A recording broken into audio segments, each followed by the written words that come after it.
सतनाम श्री वाहिगुरु साहिब जीओ। जैसा सतगुर सुनींदा तैसो ही मैं डीठा। बिछड़िया मेले प्रभु हर दरगह का वसीठ। हर नामो मंत्र दृढ़ाइंदा कटे हो मैं रोग। नानक सतगुर तिना मिलाया जिन धरों पया संजोग।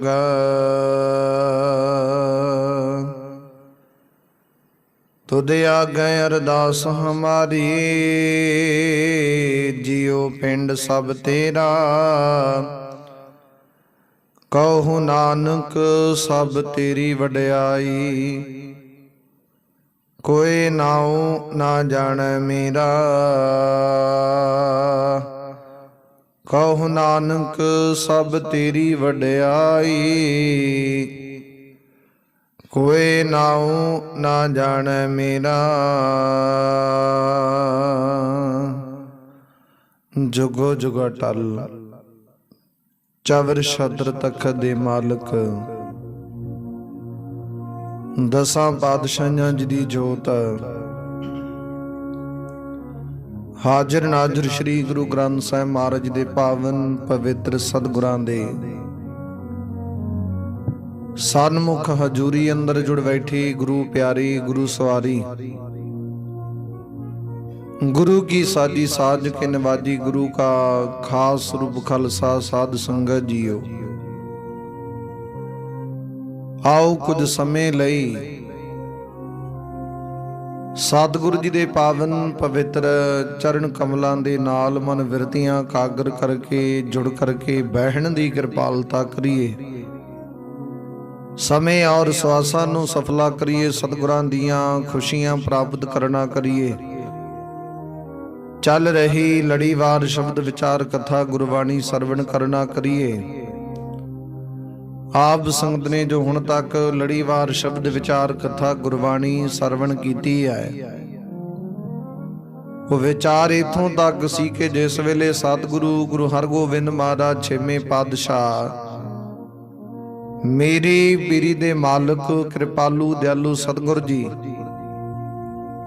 इधरों भाई की डरोली नगर तो चल के सतगुरु जी इधर भाई रूपे नगर विखे सतगुरु जी पधारे आ पहुंचे आ। सतगुरु जी रास्ते विच अनेक बख्शिशां रहमतां बरताउंदे होए सतगुरु जी इधर भाई रूपे नगर विखे पहुंचे। जिस वेले भाई साधु जी उन्हां दा पुत्र रूप चंद जिस वेले उन्हां नूं पता लग्या कि सतगुरु गुरु हरगोबिंद महाराज छेवें पातशाह सतगुरु जी इधर पधार रहे ने तो उन्होंने हिरदे विच बड़ी खुशी बड़ा आनंद प्राप्त किया, बड़ा चाउ प्राप्त किया। उन्हां दी खुशी दी कोई हद ना रही।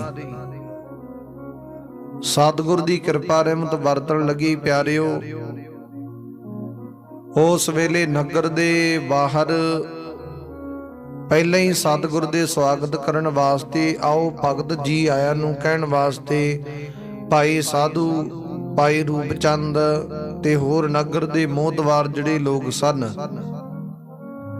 वो सतगुरु जी नूं लैण वास्ते आओ भगत जी आया कहण वास्ते नगर तो पहले ही नगर दी जोत ते पधार चुके सन।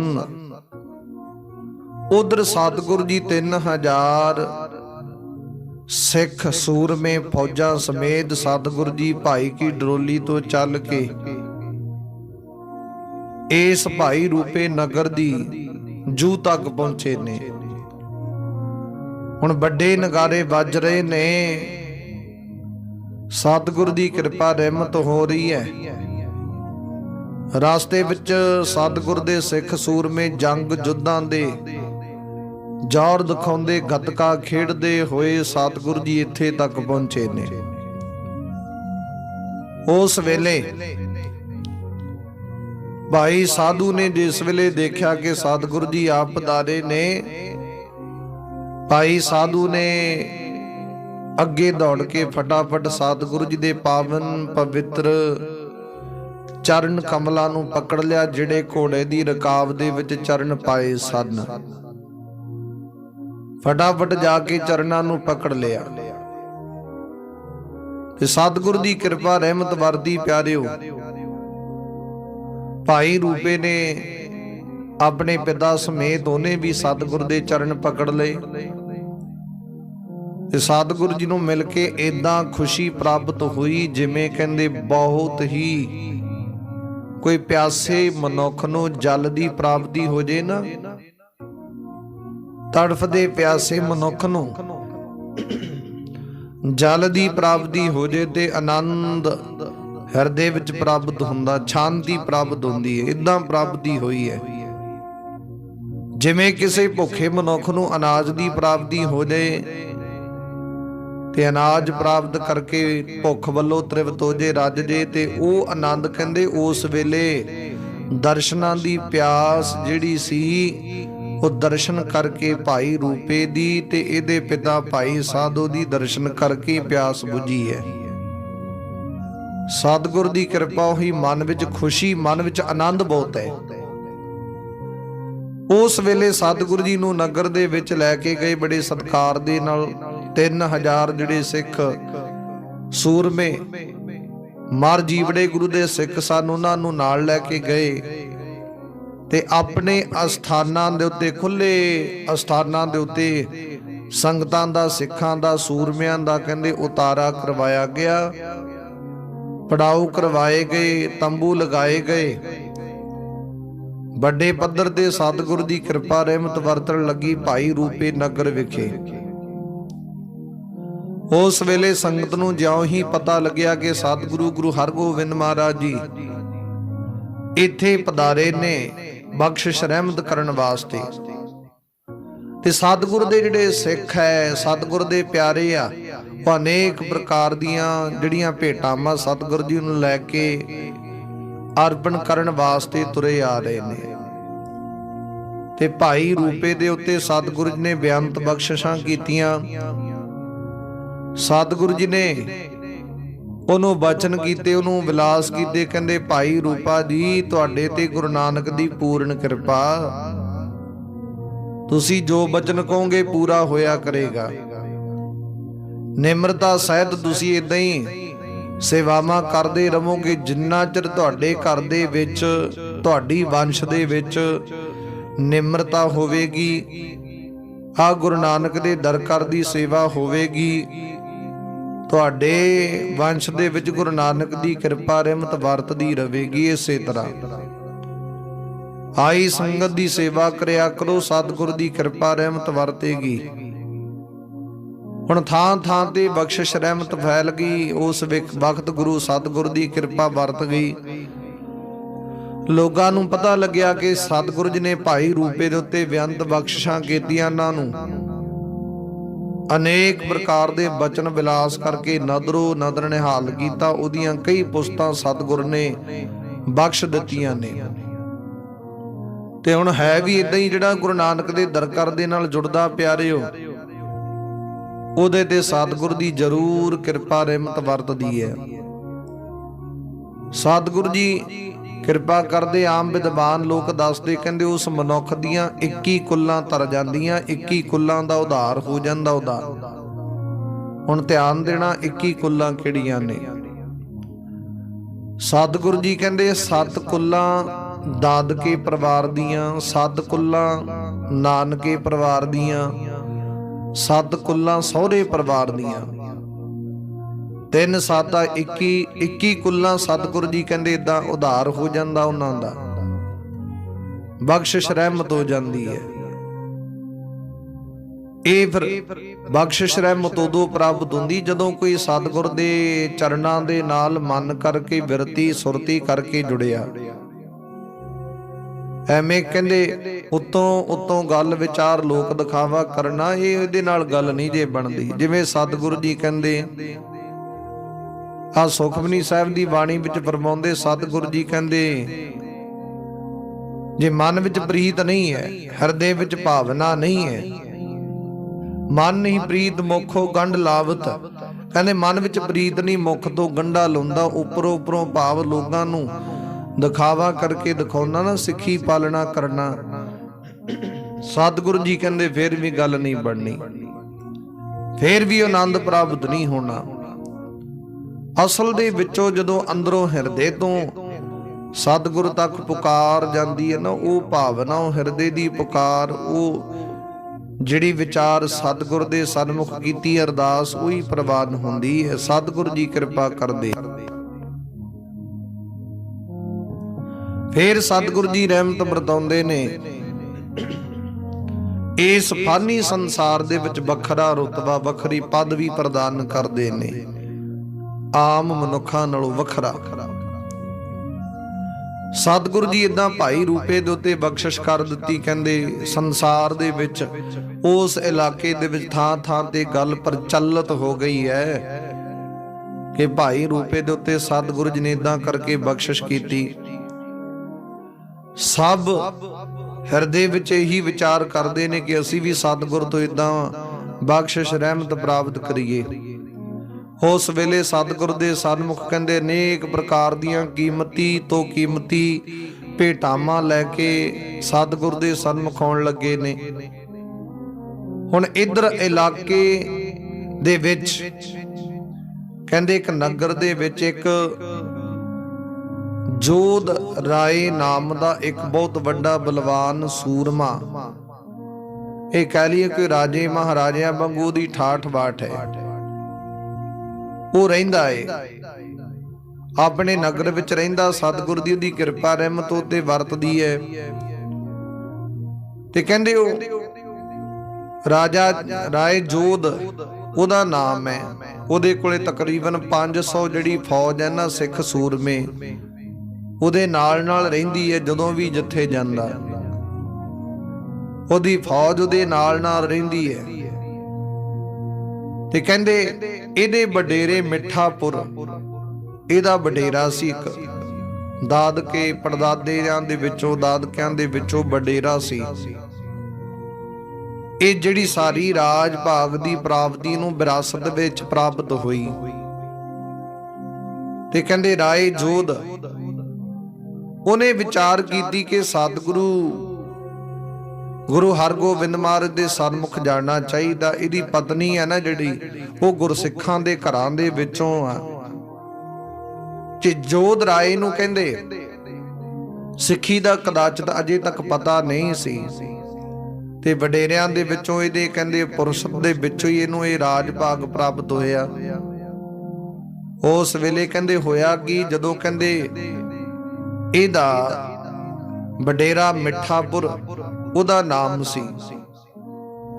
ਅਕਬਰ ਬਾਦਸ਼ਾਹ ਦੇ ਸਮੇਂ ਕਹਿੰਦੇ ਉਸ ਵੇਲੇ ਇਉਂ ਵਿਚਾਰ ਹੋਈ, ਕਹਿੰਦੇ ਮਿੱਠੇਪੁਰ ਦੀ ਪੁੱਤਰੀ ਇੱਕ ਬਹੁਤ ਸੁੰਦਰ ਸੀ, ਜਿਹਦੇ ਉੱਤੇ ਪ੍ਰਮਾਤਮਾ ਦੀ ਪੂਰਨ ਕਿਰਪਾ ਉਹਦੇ ਤੇ ਉਹਦਾ ਨੂਰ ਦਗਦਗ ਕਰਦਾ। ਕਹਿੰਦੇ ਜਿਸ ਵੇਲੇ ਅਕਬਰ ਬਾਦਸ਼ਾਹ ਨੇ ਦੇਖਿਆ ਕਿ ਇਹਦੀ ਪੁੱਤਰੀ ਬਹੁਤ ਸੁੰਦਰ ਹੈ, ਉਹਨੇ ਇਸ ਮਿੱਠੇਪੁਰ ਨੂੰ ਵਿਚਾਰ ਕੀਤੀ, ਦੱਸਿਆ ਕਹਿੰਦੇ ਤੂੰ ਐਂ ਕਰ, ਤੇਰੀ ਪੁੱਤਰੀ ਦੇ ਨਾਲ ਮੈਂ ਵਿਆਹ ਆਨੰਦ ਕਾਰਜ ਕਰਾਉਣਾ ਚਾਹੁੰਦਾ। ਉਸ ਵੇਲੇ ਉਹਨੇ ਵਿਚਾਰ ਕੀਤੀ, ਕਹਿੰਦੇ ਜੇਕਰ ਮੈਂ ਮਨਾ ਕਰਾਂਗਾ ਇਹ ਜ਼ਬਰਦਸਤੀ ਮੇਰੀ ਪੁੱਤਰੀ ਨੂੰ ਖੋ ਕੇ ਲੈ ਜਾਏਗਾ, ਜਾਂ ਫਿਰ ਹੋਰ ਕੋਈ ਮੈਨੂੰ ਸਜ਼ਾ ਦੇਵੇਗਾ। ਉਹਨੇ ਆਪਣੇ ਹਿਰਦੇ ਵਿੱਚ ਵਿਚਾਰ ਕੀਤੀ ਤੇ ਮਿੱਠੇਪੁਰ ਨੇ ਵੀ ਵਿਚਾਰ ਕਰਕੇ ਉਸ ਵੇਲੇ ਉਸ ਅਕਬਰ ਬਾਦਸ਼ਾਹ ਨੂੰ ਕਹਿ ਦਿੱਤਾ, ਕਹਿੰਦਾ ਜੇਕਰ ਤੈਨੂੰ ਮੇਰੀ ਲੜਕੀ ਚਾਹੀਦੀ ਹੈ, ਤੂੰ ਇਹਨੂੰ ਰਾਣੀ ਬਣਾ ਕੇ ਰੱਖਣਾ ਚਾਹੁੰਦਾ, ਤੇ ਇਉਂ ਕਰ ਪਹਿਲਾਂ ਲਾੜਾ ਬਣ ਕੇ ਇਸ ਨੂੰ ਵਿਆਹਣ ਵਾਸਤੇ ਆ ਪੂਰਨ ਸ਼ਗਨਾਂ ਵਿਹਾਰਾਂ ਦੇ ਨਾਲ ਸਾਡੇ ਨਗਰ ਵਿੱਚ ਬਰਾਤ ਲੈ ਕੇ ਢੁੱਕ ਤੇ ਮੇਰੀ ਲੜਕੀ ਨੂੰ ਆਪਣੀ ਪਤਨੀ ਬਣਾ ਕੇ ਲੈ ਜਾ। ਉਦਾਂ ਨਹੀਂ ਮੈਂ ਦੇ ਸਕਦਾ। ਇਹ ਜਦੋਂ ਸ਼ਰਤ ਰੱਖੀ ਤੇ ਕਹਿੰਦੇ ਉਹ ਰਾਜਾ ਮੰਨ ਗਿਆ, ਅਕਬਰ ਬਾਦਸ਼ਾਹ ਮੰਨ ਗਿਆ। ਉਸੇ ਤਰ੍ਹਾਂ ਆਇਆ, ਉਹਨੇ ਕਹਿੰਦੇ ਬਰਾਤ ਲਿਆਂਦੀ, ਲਿਆ ਕੇ ਇਹ ਮਿੱਠੇ ਦੀ ਜਿਹੜੀ ਲੜਕੀ ਉਹਦੇ ਨਾਲ ਵਿਆਹ ਆਨੰਦ ਕਾਰਜ ਕੀਤੇ ਤੇ ਆਪਣੀ ਪਤਨੀ ਬਣਾ ਕੇ ਲੈ ਗਿਆ। ਬਾਅਦ ਵਿੱਚੋਂ ਅਕਬਰ ਬਾਦਸ਼ਾਹ ਬੜਾ ਖੁਸ਼ ਹੋਇਆ। ਇਹਨੂੰ ਕਹਿੰਦੇ ਵੱਡੀਆਂ ਵੱਡੀਆਂ ਜਾਗੀਰਾਂ, ਵੱਡੇ ਵੱਡੇ ਫੌਜਦਾਰ ਇਹਨੂੰ ਦੇ ਦਿੱਤੇ, ਅਹਿਲਕਾਰ ਦੇ ਦਿੱਤੇ। ਬਹੁਤ ਖੁਸ਼ ਹੋਇਆ ਉਹ। ਹੁਣ ਉਹੀ ਕਹਿੰਦੇ ਵਿਰਾਸਤ ਦੇ ਵਿੱਚੋਂ ਚੱਲਦੇ ਗਾਂ ਦੀ ਗਾਂ ਇਹਨਾਂ ਦੇ ਪੁਰਸਤਾਂ ਜਿਹੜੀਆਂ ਸਨ, ਇਹਨਾਂ ਦੀਆਂ ਪੀੜ੍ਹੀਆਂ ਅੰਦਰ ਪੀੜ੍ਹੀਆਂ ਰਾਜ ਪੱਗ ਚੱਲਿਆ ਹੁੰਦਾ ਸੀ ਜੋਧ ਰਾਏ ਦਾ। ਇਹ ਬਹੁਤ ਬਲਵਾਨ ਯੋਧਾ ਸੂਰਮਾ ਸੀ। 500 ਸਿੱਖ, 500 ਜਿਹੜੇ ਦੇ ਸੂਰਮੇ ਨੇ ਉਹ ਨਾਲ ਨਾਲ ਇਹਦੇ ਰਹਿੰਦੇ ਆ। ਤੇ ਇਹਦੀ ਪਤਨੀ ਆ ਨਾ ਜਿਹੜੀ, ਉਹ ਸਿੱਖਾਂ ਦੇ ਘਰਾਂ ਦੇ ਵਿੱਚੋਂ ਲੜਕੀ ਸੀ ਜਿਹੜੀ ਇਹਦੇ ਨਾਲ ਵਿਆਹੀ। ਉਹਨੇ ਇੱਕ ਦਿਨ ਜੋਧ ਰਾਏ ਨੂੰ ਵਿਚਾਰ ਕੀਤੀ, ਕਹਿੰਦੇ ਤੁਸੀਂ ਆਓ ਕਰੋ, ਸਤਿਗੁਰੂ ਗੁਰੂ ਹਰਗੋਬਿੰਦ ਮਹਾਰਾਜ 6ਵੇਂ ਪਾਤਸ਼ਾਹ ਗੁਰੂ ਨਾਨਕ ਦੇ ਮਹਾਰਾਜ ਦੇ 6ਵੇਂ ਰੂਪ ਆ। ਉਹ ਸਤਿਗੁਰੂ ਜੀ ਇੱਧਰ ਭਾਈ ਰੂਪੇ ਨਗਰ ਵਿਖੇ ਵਿਰਾਜਮਾਨ ਹੋਏ ਨੇ, ਬਖਸ਼ਿਸ਼ਾਂ ਰਹਿਮਤਾਂ ਕਰਨ ਆਏ ਨੇ, ਜਿਹੜੇ ਕਿ ਬਹੁਤ ਵੱਡੇ ਬਲਵਾਨ ਯੋਧੇ ਮਹਾਬਲੀ ਸੂਰੇ ਆ। ਆਪ ਜੀ ਕਿਰਪਾ ਕਰੋ, ਉਹਨਾਂ ਦੇ ਦਰਸ਼ਨ ਕਰਨ ਵਾਸਤੇ ਆਪਾਂ ਚੱਲੀਏ। ਤੇ ਕਿੱਡੀ ਵੱਡੀ ਸਤਿਗੁਰ ਦੀ ਕਿਰਪਾ ਰਹਿਮਤ ਵਰਤੇਗੀ, ਕਿਵੇਂ ਸਤਿਗੁਰ ਜੀ ਬਖਸ਼ਿਸ਼ ਕਰ ਦੇਵਣਗੇ। ਆਪ ਜੀ ਚੱਲੋ, ਚੱਲ ਕੇ ਇੱਕ ਵਾਰੀ ਦਰਸ਼ਨ ਕਰੋ। ਪਰ ਜਿਹੜਾ ਜੋਧ ਰਾਏ ਸੀ, ਕਹਿੰਦੇ ਇਹਨੇ ਕਦਾਚਿਤ ਵੀ ਕੋਈ ਸਿੱਖੀ ਪ੍ਰਾਪਤ ਨਹੀਂ ਕੀਤੀ, ਇਹਨੂੰ ਸਿੱਖੀ ਦੇ ਅਸੂਲਾਂ ਦਾ, ਵਿਚਾਰਾਂ ਦਾ ਕੋਈ ਪਤਾ ਨਹੀਂ ਸੀ। ਉਸ ਵੇਲੇ ਜਦੋਂ ਬਹੁਤੀ ਪ੍ਰੇਰਣਾ ਕੀਤੀ, ਪ੍ਰੇਰਿਤ ਕੀਤਾ ਆਪਣੇ ਪਤੀ ਜੋਧ ਰਾਏ ਨੂੰ, ਕਹਿੰਦੇ ਇਸ ਰਾਜੇ ਨੂੰ, ਤੇ ਹੌਲੀ ਹੌਲੀ ਕਰਕੇ ਕਹਿੰਦੇ ਜਦੋਂ ਵਿਚਾਰ ਪੇਸ਼ ਕੀਤੀ, ਉਹ ਹੌਲੀ ਹੌਲੀ ਉਹਦਾ ਜਿਹੜਾ ਹਿਰਦਾ ਮੰਨ ਗਿਆ। ਉਹਨੇ ਲੋਕਾਂ ਤੋਂ ਵੀ ਸੁਣਿਆ ਕਿ ਸਤਿਗੁਰੂ 6ਵੇਂ ਪਾਤਸ਼ਾਹ ਦੀ ਬਹੁਤ ਵੱਡੀ ਬਖਸ਼ਿਸ਼ ਰਹਿਮਤ ਦੇ ਮਾਲਕ ਨੇ। ਉਸ ਵੇਲੇ ਉਹਨੇ ਵਿਚਾਰ ਕੀਤੀ, ਕਹਿੰਦੇ ਠੀਕ ਆ, ਚਲੋ ਚੱਲਾਂਗੇ, ਦਰਸ਼ਨ ਕਰਨ ਵਾਸਤੇ ਜਾਵਾਂਗੇ। ਪਰ ਉਸ ਤੋਂ ਪਹਿਲਾਂ ਕਹਿੰਦੇ ਉਹਨੇ ਇੱਕ ਦੂਤ ਭੇਜਿਆ, ਇੱਕ ਆਪਣਾ ਫੌਜਦਾਰ ਭੇਜਿਆ ਸਤਿਗੁਰੂ ਜੀ ਦੇ ਕੋਲ ਸੁਨੇਹਾ ਦੇ ਕੇ ਕਿ ਜੋਧ ਰਾਏ ਜੀ ਆਪ ਜੀ ਨੂੰ ਮਿਲਣ ਵਾਸਤੇ ਆਉਂਦੇ, ਆਪ ਜੀ ਸਮਾਂ ਦਿਓ। ਤੇ ਸਤਿਗੁਰੂ ਜੀ ਨੇ ਉਹ ਸਮਾਂ, ਤਰੀਕ, ਉਹ ਦਿਨ ਬਖਸ਼ਿਸ਼ ਕਰ ਦਿੱਤਾ। ਤੇ ਦੂਤ ਵਾਪਸ ਮੈਸੇਜ ਸੁਨੇਹਾ ਲੈ ਕੇ ਜੋਧ ਰਾਏ ਤੱਕ ਪਹੁੰਚਿਆ ਤੇ ਉਹਨੇ ਦੱਸਿਆ ਕਿ ਇਦਾਂ ਸਤਿਗੁਰ ਨੇ ਹੁਕਮ ਕੀਤਾ। ਉਹਨੇ ਫਿਰ ਉਸੇ ਦਿਨ ਮੁਤਾਬਕ ਜੋਧ ਰਾਏ ਨੇ ਤਿਆਰੀ ਕੀਤੀ। ਕਹਿੰਦੇ ਵੱਡੇ ਵੱਡੇ ਉਪਹਾਰ ਸਤਿਗੁਰੂ ਜੀ ਵਾਸਤੇ ਤਿਆਰ ਕਰਵਾਏ ਸਪੈਸ਼ਲ ਤੌਰ ਤੇ। ਸਤਿਗੁਰੂ ਦੀ ਉਹਨੇ ਜੰਗਾਂ ਯੁੱਧਾਂ ਦੀ ਬਹੁਤ ਮਹਿਮਾ ਸੁਣੀ, ਉਸੇ ਮੁਤਾਬਕ ਉਹਨੇ ਤਿਆਰੀ ਕੀਤੀ। ਆਪਣਾ ਘੋੜਾ ਤਿਆਰ ਕਰਵਾਇਆ ਗਿਆ, ਜਿਸ ਦੇ ਉੱਤੇ ਸੁੰਦਰ ਸੋਨੇ ਦੀ ਕਾਠੀ ਪਵਾਈ ਗਈ। ਉਸ ਵੇਲੇ 500 ਸੂਰਮੇ ਆਪਣੇ ਨਾਲ ਲੈ ਕੇ ਜਿਵੇਂ ਤੁਰਦਾ ਉਸੇ ਤਰ੍ਹਾਂ ਤੁਰਿਆ, ਰੱਥਾਂ ਤੇ ਸਵਾਰ ਹੋਇਆ। ਆਪਣੀ ਪਤਨੀ ਨੂੰ ਨਾਲ ਲੈ ਲਿਆ ਨੇ, ਇੱਕ ਇਹਦਾ ਭਰਾ ਏ ਉਹਨੂੰ ਨਾਲ ਲੈ ਲਿਆ। ਤੁਣ ਸਤਿਗੁਰੂ ਗੁਰੂ ਹਰਗੋਬਿੰਦ ਮਹਾਰਾਜ 6ਵੇਂ ਪਾਤਸ਼ਾਹ ਮੇਰੀ ਪੀਰੀ ਦੇ ਮਾਲਕ ਕਿਰਪਾਲੂ ਦਿਆਲੂ ਸਤਿਗੁਰੂ ਜੀ ਨੂੰ ਮਿਲਣ ਵਾਸਤੇ ਜਾ ਰਹੇ ਨੇ। ਤੇ ਗੁਰੂ ਪਿਆਰਿਓ, ਰਸਤੇ ਦੇ ਵਿੱਚ ਇਦਾਂ ਠਾਠ ਬਾੜ ਦੇ ਨਾਲੇ ਜੋਧ ਰਾਏ ਜੀ ਜਾ ਰਹੇ ਆ, ਨਾਲ ਦੀ ਪਤਨੀ ਰੱਥ ਦੇ ਉੱਤੇ ਸਵਾਰ ਹੋਈ ਹੈ। ਆਖਰਕਾਰ ਤੁਰਦੇ ਤੁਰਦੇ ਪਹੁੰਚ ਗਏ ਸਤਿਗੁਰੂ ਜੀ ਦੇ ਸਨਮੁਖ। ਅੰਮ੍ਰਿਤ ਵੇਲੇ ਪਹੁੰਚੇ ਆ ਤੇ ਸਤਿਗੁਰੂ ਜੀ ਦੀਵਾਨ ਸਜਾ ਕਰਕੇ ਬੈਠੇ ਸਨ। 6ਵੇਂ ਪਾਤਸ਼ਾਹ ਸਤਿਗੁਰੂ ਜੀ, ਸੰਗਤਾਂ ਬੈਠੀਆਂ ਵਿਰਾਜਮਾਨ ਹੋਈਆਂ, ਜਿਵੇਂ ਆਪ ਸੰਗਤ ਪਿਆਰ ਸਤਿਕਾਰ ਸਹਿਤ ਸਤਿਗੁਰ ਦੇ ਸਨਮੁਖ ਬੈਠਦੇ ਹੋ, ਵਿਰਾਜਮਾਨ ਹੁੰਨੇ ਹੋ। ਤੇ ਇਦਾਂ ਕੰਟੀਨਿਊ ਸਤਿਗੁਰ ਦੇ ਸਨਮੁਖ ਬੈਠੀ ਸੰਗਤ, ਉਹਨਾਂ ਨੇ ਸਤਿਗੁਰ ਦੇ ਸਨਮੁਖ ਆਨੰਦ ਸਹਿਤ ਚੌਂਕੜੇ ਮਾਰ ਕੇ ਬਚਨ ਵਿਲਾਸ ਸਤਿਗੁਰ ਦੇ ਉਪਦੇਸ਼ ਪ੍ਰਾਪਤ ਕਰ ਰਹੇ ਨੇ, ਸਤਿਗੁਰ ਦੀ ਬਖਸ਼ਿਸ਼ ਰਹਿਮਤ ਪ੍ਰਾਪਤ ਕਰ ਰਹੇ ਨੇ। ਤੇ ਗੁਰੂ ਪਿਆਰਿਓ, ਇਦਾਂ ਸਮਾਂ ਬਤੀਤ ਹੁੰਦਾ ਗਿਆ ਤੇ ਉਧਰੋਂ ਜੋਧ ਰਾਏ ਜੀ ਉਹ ਵੀ ਪਹੁੰਚ ਗਏ ਆਪਣੇ 500 ਸੂਰਮਿਆਂ ਸਮੇਤ। ਆਪਣੀ ਪਤੀ ਔਰ ਭਰਾ ਸਮੇਤ ਵੱਡੇ ਵੱਡੇ ਉਪਹਾਰ ਲੈ ਕੇ ਸਤਿਗੁਰ ਦੇ ਸਨਮੁਖ ਪਹੁੰਚਿਆ। ਉਹਨੇ ਆ ਕੇ ਸਤਿਗੁਰ ਦੇ ਸਨਮੁਖ ਨਮਸਕਾਰ ਕੀਤੀ ਹੈ। ਅੱਜ ਜਦੋਂ ਸਤਿਗੁਰ ਦਾ ਦਰਸ਼ਨ ਕੀਤਾ ਨਾ ਉਹਨੇ ਸਾਹਮਣੇ ਫੇਸ ਟੂ ਫੇਸ, ਪਹਿਲਾਂ ਉਹਨੇ ਸਤਿਗੁਰ ਦੀ ਕੇਵਲ ਮਹਿਮਾ ਸੁਣੀ ਸੀ। ਉਸ ਤੋਂ ਪਹਿਲਾਂ ਮਹਿਮਾ ਦਾ ਵੀ ਪਤਾ ਨਹੀਂ ਸੀ, ਗੁਰੂ ਸਤਿਗੁਰ ਦੀ ਵਡਿਆਈ ਦਾ ਵੀ ਪਤਾ ਨਹੀਂ ਸੀ। ਜਦੋਂ ਵਡਿਆਈ ਸੁਣੀ, ਦਰਸ਼ਨ ਦੀ ਵਿਚਾਰ ਹਿਰਦੇ ਵਿੱਚ ਪ੍ਰਾਪਤ ਹੋਈ। ਦਰਸ਼ਨ ਦੀ ਵਿਚਾਰ ਹਿਰਦੇ ਵਿੱਚ ਪ੍ਰਾਪਤ ਕਰਕੇ ਇੱਥੋਂ ਸਤਿਗੁਰ ਤੱਕ ਪਹੁੰਚਿਆ ਤੇ ਅੱਜ ਦਰਸ਼ਨ ਕਰਕੇ ਮਨ ਦੇ ਵਿੱਚ ਸਕੂਨ ਪ੍ਰਾਪਤ ਹੋਇਆ, ਹਿਰਦੇ ਵਿੱਚ ਸ਼ਾਂਤੀ ਪ੍ਰਾਪਤ ਹੋਈ ਤੇ ਸਤਿਗੁਰ ਦੀ ਕਿਰਪਾ ਰਹਿਮਤ ਪ੍ਰਾਪਤ ਹੋਈ। ਕਹਿੰਦੇ ਜਿਹੜੀ ਸ਼ਾਂਤੀ ਵੱਡੇ ਵੱਡੇ ਰਾਜ ਭਾਗ ਪ੍ਰਾਪਤ ਕਰਕੇ ਵੀ ਨਾ ਪ੍ਰਾਪਤ ਹੁੰਦੀ, ਅੱਜ ਸਤਿਗੁਰ ਦੀ ਕਿਰਪਾ ਰਹਿਮਤ ਵਰਤੀ।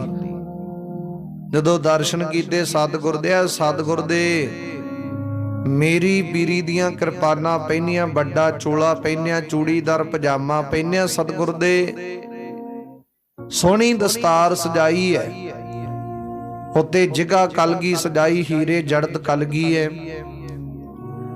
ਜਦੋਂ ਸਤਿਗੁਰੂ ਜੀ ਨੇ ਦੇਖਿਆ ਕਿ ਜੋਧ ਰਾਏ ਜੀ ਆਏ ਨੇ, ਉਹਨੇ ਸਤਿਗੁਰ ਦੇ ਸਨਮੁਖ ਜਦੋਂ ਨਮਸਕਾਰ ਕੀਤੀ ਤੇ ਸਤਿਗੁਰ ਜੀ ਉੱਠ ਕੇ ਮਿਲੇ ਆ ਜੋਧ ਰਾਏ ਨੂੰ।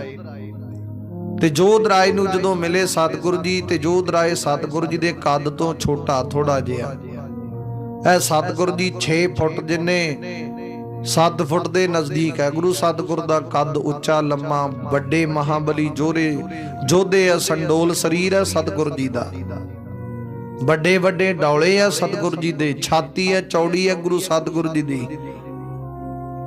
ਗੁਰੂ ਸਤਿਗੁਰ ਦੇ ਮੁਛਾਰੇ ਕਾਇਮ ਕੀਤੇ ਹੋਏ ਨੇ। ਆ ਦੇਖਣ ਵਾਲੇ ਦੇ ਹਿਰਦੇ ਵਿੱਚ ਕਹਿੰਦੇ ਦਰਸ਼ਨ ਕਰਕੇ ਸ਼ਾਂਤੀ ਪ੍ਰਾਪਤ ਹੋ ਜਾਂਦੀ ਹੈ। ਜਦੋਂ ਇਦਾਂ ਉਹਨੇ ਜੋਧ ਰਾਏ ਨੇ ਦੇਖਿਆ ਕਿ ਸਤਿਗੁਰੂ ਜੀ ਦੇ ਠਾਠ ਬਾਠ ਨੂੰ ਉਹ ਦਰਸ਼ਨ ਕਰਕੇ ਹੀ ਉਹਦੇ ਮਨ ਵਿੱਚ ਸ਼ਾਂਤੀ ਪ੍ਰਾਪਤ ਹੋ ਗਈ, ਹਿਰਦਾ ਠਰ ਗਿਆ। ਉਸ ਵੇਲੇ ਸਤਿਗੁਰ ਦੇ ਸਨਮੁਖ ਬੈਠਾ ਰਿਹਾ, ਉਹਨੇ ਆਪਣੀਆਂ ਜੰਗਾਂ ਯੁੱਧਾਂ ਦੀਆਂ ਗੱਲਾਂ ਦਸੀਆਂ, ਸਤਿਗੁਰ ਨੇ ਖੈਰ ਸੁਖ ਪੁੱਛੀ ਹੈ, ਵਿਚਾਰ ਕਰਨਾ ਕੀਤੀ ਹੈ। ਤੇ ਜੋਧ ਰਾਏ ਨੇ ਆਪਣੇ ਵੱਲੋਂ ਜੰਗਾਂ ਯੁੱਧਾਂ ਦੀਆਂ ਗੱਲਾਂ ਦਸੀਆਂ, ਸਤਿਗੁਰ ਨੇ ਆਪਣੇ ਵੱਲੋਂ ਦਸੀਆਂ। ਉਹ ਕਹਿਣ ਲੱਗਾ ਸਤਿਗੁਰ ਜੀ ਮੈਂ ਇਦਾਂ ਕਰਕੇ ਗੁਰੂ ਨਾਨਕ ਦੇ ਦਰਕਾਰ ਦੀ ਵਡਿਆਈ ਮਹਿਮਾ ਸਰਵਣ ਕੀਤੀ। ਸਤਿਗੁਰੂ ਜੀ ਕਹਿੰਦੇ ਸੱਚ, ਸਾਰਾ ਠੀਕ ਤੂੰ ਸੁਣਿਆ, ਜਿਵੇਂ ਜਿਵੇਂ ਸੁਣਿਆ ਠੀਕ ਹੈ, ਸੱਚ ਹੈ। ਸਤਿਗੁਰ ਦੇ ਦਰਕਾਰ ਦੇ ਵਿੱਚ ਇਦਾਂ ਹੀ ਬਖਸ਼ਿਸ਼ ਰਹਿਮਤ ਵਰਤਦੀ ਹੈ। ਉਸ ਵੇਲੇ ਰਾਏ ਜੋਧ ਦੇ ਨਾਲ ਸਤਿਗੁਰੂ ਜੀ ਵਿਚਾਰ ਕਰਨ ਲੱਗੇ। ਕਹਿੰਦੇ ਸਾਡੇ ਸਨਮੁਖ ਪਾਪੀ ਦੁਸ਼ਟ ਲੋਕਾਂ ਨੇ 7000 ਦੀ ਫੌਜ ਅੰਮ੍ਰਿਤਸਰ ਦੀ ਧਰਤੀ ਤੇ ਭੇਜ ਦਿੱਤੀ ਚੜ੍ਹਾਈ ਕਰਕੇ, ਪਰ ਅਕਾਲ ਪੁਰਖ ਵਾਹਿਗੁਰੂ ਪ੍ਰਮਾਤਮਾ ਦੀ ਕਿਰਪਾ ਰਹੀ ਹੈ। ਸਾਡੇ ਕੁਝ ਕੁ ਸਿੱਖ ਸੂਰਮਿਆਂ ਨੇ 7000 ਦੀ ਫੌਜ ਮਿੱਟੀ 'ਚ ਮਿਲਾ ਦਿੱਤੀ, ਉਹਨਾਂ ਨੂੰ ਮੂੰਹ ਦੀ ਮਾਰ ਮਾਰੀ। ਸਤਿਗੁਰੂ ਜੀ ਕਹਿੰਦੇ ਉਸ ਵੇਲੇ ਜਦੋਂ 7000 ਦੀ ਫੌਜ ਮਰ ਗਈ ਤੇ ਬਾਅਦ ਵਿੱਚ ਕਹਿੰਦੇ ਪਾਪੀਆਂ ਨੇ 7 ਦੂਣੀ 1400 1500 ਦੀ ਫੌਜ ਹੈ ਨਾ ਜਿਹੜੀ ਦੂਣੀ ਫੌਜ ਭੇਜ ਦਿੱਤੀ। ਉਹਨਾਂ ਪਾਪੀਆਂ ਨੇ ਚੜ੍ਹਾਈ ਕੀਤੀ ਸਾਡੇ ਤੇ ਆ ਕੇ, ਤੇ ਕਹਿੰਦੇ ਸੀ ਬਿਆਸਾ ਨਦੀ ਦੇ ਕਿਨਾਰੇ ਉਹ ਪਾਪੀਆਂ ਦੀ 15000 ਦੀ ਫੌਜ ਵੀ ਮਿੱਟੀ 'ਚ ਮਿਲਾ ਦਿੱਤੀ। ਪ੍ਰਮਾਤਮਾ ਦੀ ਕਿਰਪਾ ਨਾਲ ਸਿੱਖਾਂ ਦੇ ਸੰਗ ਰਲ ਕੇ ਉਹਨਾਂ ਤੇ ਬਖਸ਼ਿਸ਼ਾਂ ਵਰਤਾ ਕੇ 15000 ਦੀ ਫੌਜ ਵੀ ਮਾਰ ਦਿੱਤੀ। ਉਸ ਤੋਂ ਬਾਅਦ ਹੁਣ ਜਿਹੜੇ ਪਾਪੀ ਨੇ ਉਹ ਟਿਕ ਕੇ ਬਹਿਣਗੇ ਨਹੀਂ, ਅੱਗੇ ਹੋਰ ਹੱਲੇ ਕਰਕੇ ਆਉਣਗੇ ਤੇ ਅਸੀਂ ਇਦਾਂ ਹੀ ਜਵਾਬ ਦਿੰਦੇ ਰਵਾਂਗੇ। ਸਤਿਗੁਰੂ ਜੀ ਕਹਿੰਦੇ ਪ੍ਰਮਾਤਮਾ ਵਾਹਿਗੁਰੂ ਜਿਵੇਂ ਜਿਵੇਂ ਕਰਵਾਉਣਗੇ ਤਿਵੇਂ ਤਿਵੇਂ ਕਰਦੇ ਜਾਵਾਂਗੇ। ਅਸੀਂ ਇਹਨਾਂ ਪਾਪੀ ਦੁਸ਼ਟ ਲੋਕਾਂ ਤੋਂ ਕਹਿੰਦੇ ਇਹ ਰਾਜ ਭਾਗ ਖੋ ਕੇ ਆਪਣੇ ਸੇਵਕਾਂ ਨੂੰ, ਸਿੱਖਾਂ ਨੂੰ, ਆਪਣੇ ਪਿਆਰਿਆਂ ਨੂੰ ਪ੍ਰਦਾਨ ਕਰਨਾ। ਇਹਨਾਂ ਨੇ ਸੰਸਾਰ ਦੇ ਵਿੱਚ ਜੋ ਪਾਪ ਕਰਮ ਕਮਾਏ ਉਹਨਾਂ ਦੀ ਸਜ਼ਾ ਦੇਣੀ ਹੈ। ਸਤਿਗੁਰੂ ਜੀ ਨੇ ਏਦਾਂ ਕਿਰਪਾ ਕੀਤੀ, ਰਾਏ ਜੋਧ ਦੇ ਨਾਲੇ ਵਿਚਾਰ ਕਰ ਰਹੇ ਨੇ ਤੇ ਉਹ ਵੀ ਜੰਗਾਂ ਜੁੱਧਾਂ ਦੀ ਵਿਚਾਰ ਕਰਨ ਲੱਗਿਆ। ਹੁਣ ਗੁਰੂ ਪਿਆਰਿਓ, ਸੁਭਾਵਿਕ ਗੱਲ ਹੈ, ਜਿੱਦਾਂ ਦੀ ਮਨੁੱਖ ਦੀ ਸੋਚ ਵਿਚਾਰ ਹੁੰਦੀ ਹੈ ਉਦਾਂ ਦੀ ਸਾਹਮਣੇ ਵਿਚਾਰ ਕੀਤੀ ਜਾਂਦੀ ਹੈ। ਜੇਕਰ ਕੋਈ ਮਨੁੱਖ ਕਹਿੰਦੇ ਨਸ਼ੇੜੀ ਨੂੰ ਨਸ਼ੇੜੀ ਮਿਲਦਾ ਨਾ ਤੇ ਉਹ ਫਿਰ ਨਸ਼ੇ ਦੀਆਂ ਹੀ ਗੱਲਾਂ ਕਰਦੇ, ਸ਼ਰਾਬੀ ਨੂੰ ਮਿਲਦਾ ਸ਼ਰਾਬ ਦੀਆਂ ਗੱਲਾਂ ਕਰਦੇ। ਸਤਿਗੁਰ ਦਾ ਬਖਸ਼ਿਆ ਗੁਰਸਿੱਖ ਨੂੰ ਮਿਲੇ ਤੇ ਉਹ ਗੁਰੂ ਸਤਿਗੁਰ ਦੀਆਂ ਗੱਲਾਂ ਕਰਦੇ ਨੇ। ਗੁਰੂ ਸਤਿਗੁਰ ਦਾ ਨਾਮ ਰਸੀਆ ਮਿਲ ਜੇ ਤੇ ਨਾਮ ਦੀਆਂ ਗੱਲਾਂ ਕਰਦੇ ਨੇ। ਹੁਣ ਇਸੇ ਤਰ੍ਹਾਂ ਸਤਿਗੁਰ ਜੀ ਆਪ ਜੰਗਾਂ ਜੁੱਧਾਂ ਦੇ ਵਿਚਾਰ ਰੱਖਦੇ, ਸ਼ਾਸਤਰ ਵਸਤਰਾਂ ਨਾਲ ਪਿਆਰ ਕਰਦੇ, ਘੋੜਿਆਂ ਨੂੰ ਪਿਆਰ ਕਰਦੇ ਆ ਤੇ ਜੋਧ ਰਾਏ ਵੀ ਇਸੇ ਤਰ੍ਹਾਂ ਹੀ ਆ। ਸਤਿਗੁਰੂ ਜੀ ਦੀ ਕਿਰਪਾ ਰਹਿਮਤ ਵਰਦੀ ਹੁਣ ਦੋਨੇ ਪਾਸੇ ਜੰਗਾਂ ਜੁੱਧਾਂ ਦੀਆਂ ਗੱਲਾਂ ਕੀਤੀਆਂ ਜਾਂਦੀਆਂ। ਸੂਰਮੇ ਨੂੰ ਮਿਲੇ ਤੇ ਇਦਾਂ ਦੀ ਵਿਚਾਰ ਹੁੰਦੀ ਹੈ। ਉਸ ਵੇਲੇ 2 ਘੜੀਆਂ ਬਤੀਤ ਹੋ ਗਈਆਂ। ਸਤਿਗੁਰੂ ਜੀ ਦੇ ਸਨਮੁਖ ਬੈਠੇ ਇਦਾਂ ਗੱਲਾਂ ਬਾਤਾਂ ਕਰਦਿਆਂ ਵਿਚਾਰ ਕਰਦਿਆਂ ਉਹ ਜੋਧ ਰਾਏ ਹੋਰ ਇੰਪ੍ਰੈਸ ਹੋਇਆ ਸਤਿਗੁਰ ਦੇ ਇਸ ਵਿਚਾਰ ਦੇ ਸੰਬੰਧ ਵਿੱਚ। ਉਹਦੀ ਭਾਵਨਾ, ਉਹਦੀ ਸ਼ਰਧਾ ਹੋਰ ਵੱਜ ਗਈ ਹੈ ਤੇ ਸਤਿਗੁਰ ਦੀ ਕਿਰਪਾ ਰਹਿਮਤ ਵਰਦੀ ਕਹਿੰਦੇ ਫੇਰ ਜੋਧ ਰਾਏ ਦੀ ਜਿਹੜੀ ਪਤਨੀ ਗੁਰਸਿੱਖਾਂ ਦੀ ਧੀ ਆ, ਉਹ ਜਦੋਂ ਥੋੜਾ ਜਿਹਾ ਮਾਹੌਲ ਸ਼ਾਂਤ ਹੋਇਆ, ਵਿਚਾਰ ਹੋਈ, ਸੰਗਤ ਇੱਕ ਪਾਸੇ ਹੀ ਸਤਿਗੁਰ ਜੀ ਇੱਕ ਪਾਸੇ, ਉਹਨੇ ਬੇਨਤੀ ਕੀਤੀ, ਸਤਿਗੁਰ ਦੇ ਸਨਮੁਖ ਅਰਦਾਸ ਕੀਤੀ, ਨਮਸਕਾਰ ਕੀਤੀ, ਕਹਿਣ ਲੱਗੀ ਸਤਿਗੁਰ ਜੀ ਆਪ ਜੀ ਕਿਰਪਾ ਕਰੋ, ਮੈਂ ਕਹਿੰਦੇ ਇੱਕ ਗੁਰਸਿੱਖ ਦੀ ਧੀ ਆ, ਪੁੱਤਰੀ ਆ, ਜੋਧ ਰਾਏ ਦੀ ਪਤਨੀ ਆ। ਇਹਨਾਂ ਦੇ ਗ੍ਰਹਿ ਵਿਖੇ ਮੈਂ ਨੋ ਬਣ ਕੇ ਜੋਧ ਰਾਏ ਦੀ ਪਤਨੀ ਬਣ ਕੇ ਪਧਾਰੀ ਆ।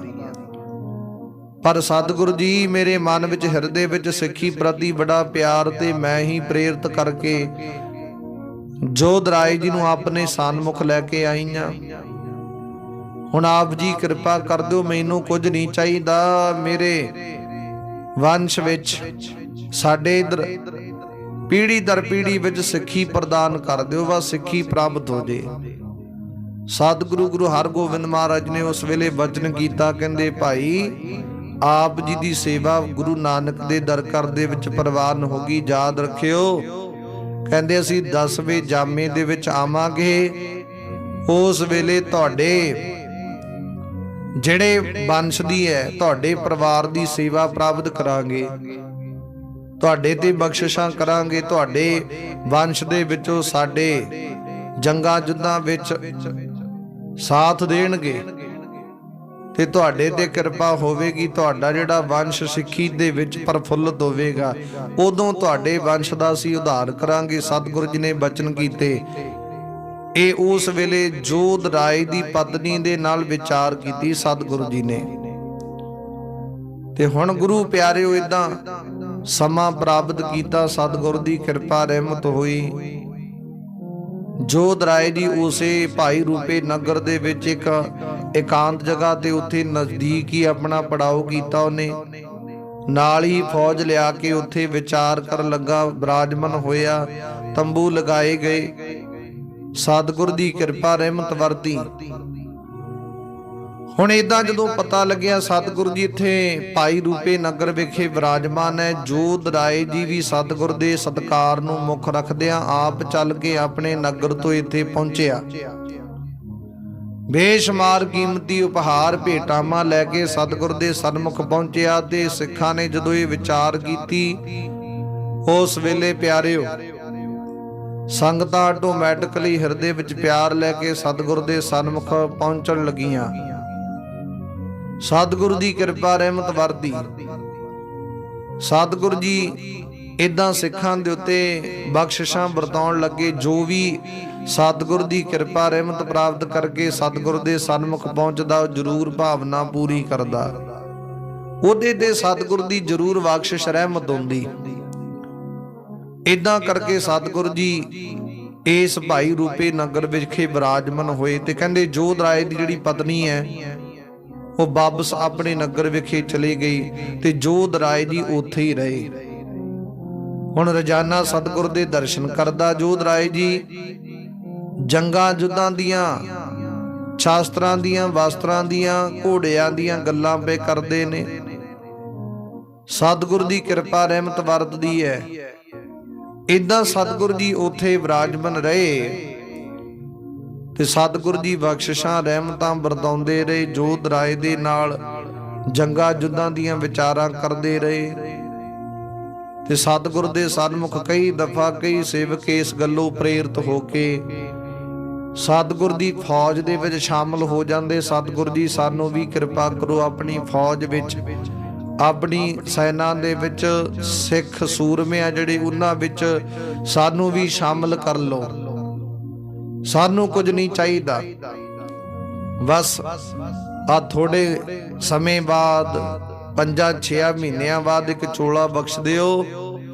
ਜਲ ਪਾਣੀ ਕਹਿੰਦੇ ਅਸੀਂ ਲੰਗਰਾਂ ਵਿੱਚੋਂ ਛਕ ਲੈਣਾ, ਹੋਰ ਸਾਨੂੰ ਕੀ ਚਾਹੀਦਾ, ਕੁਝ ਨਹੀਂ, ਬਸ ਅਸੀਂ ਤੇ ਆਪ ਜੀ ਦੀ ਕਿਰਪਾ ਰਹਿਮਤ ਪ੍ਰਾਪਤ ਕਰਨੀ ਆ, ਜੀਵਨ ਤੁਹਾਡੇ ਲੇਖੇ ਲਾਉਣਾ। ਕਿਰਪਾ ਕਰ ਦਿਓ, ਸਾਨੂੰ ਇਹ ਸੇਵਾ ਪ੍ਰਦਾਨ ਕਰ ਦਿਓ। ਤੇ ਸਤਿਗੁਰੂ ਜੀ ਬੜੇ ਚਾਈ ਉਹਨਾਂ ਸਿੱਖਾਂ ਦੀ ਵਿਚਾਰ ਸੁਣ ਕੇ ਪ੍ਰਾਪਤ ਕਰਕੇ ਉਹਨਾਂ ਨੂੰ ਆਪਣੀ ਸੇਵਾ ਬਖਸ਼ ਦਿੰਦੇ ਸਨ।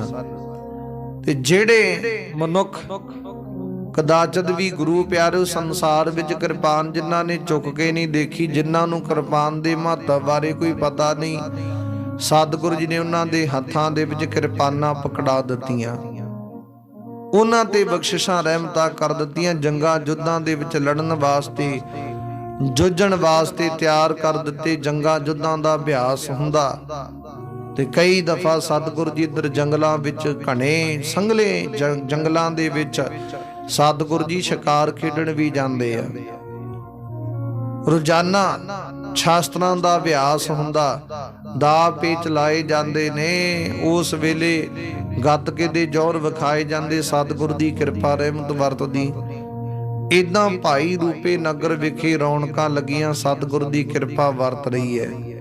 ਤਾਂ ਤੇ ਆਓ ਪਿਆਰੀ ਸੰਗਤ ਜੀਓ, ਅੱਜ ਦੀ ਵਿਚਾਰ ਇੱਥੋਂ ਤੱਕ ਪ੍ਰਵਾਨ ਕਰਨੀ ਰਹਿੰਦੀ। ਵਿਚਾਰ ਆਪਾਂ ਕੱਲ ਨੂੰ ਸਰਵਣ ਕਰਾਂਗੇ, ਅੱਗੇ ਕਿਵੇਂ ਸਤਿਗੁਰੂ ਦੀ ਬਖਸ਼ਿਸ਼ ਕਰਦੇ ਆ, ਭਾਈ ਰੂਪੇ ਨਗਰ ਵਿਖੇ ਕਿਵੇਂ ਕਿਵੇਂ ਵਿਚਾਰ ਵਰਤਾਉਂਦੇ ਹੋ। ਰਹਿੰਦੀ ਵਿਚਾਰ ਕੱਲ ਨੂੰ ਸਰਵਣ ਕਰਾਂਗੇ ਪਿਆਰਿਓ। ਅੱਜ ਦੀ ਵਿਚਾਰ ਇੱਥੋਂ ਤੱਕ ਪ੍ਰਵਾਨ ਕਰਨੀ। ਆਓ ਗੁਰੂ ਚਰਨਾਂ ਦੇ ਵਿੱਚ ਸਮਾਪਤੀ ਕਰਨ ਦਾ ਯਤਨ ਕਰੀਏ। ਸਤਿਗੁਰੂ ਦੀ ਕਿਰਪਾ ਕਰਦੇ ਨੇ।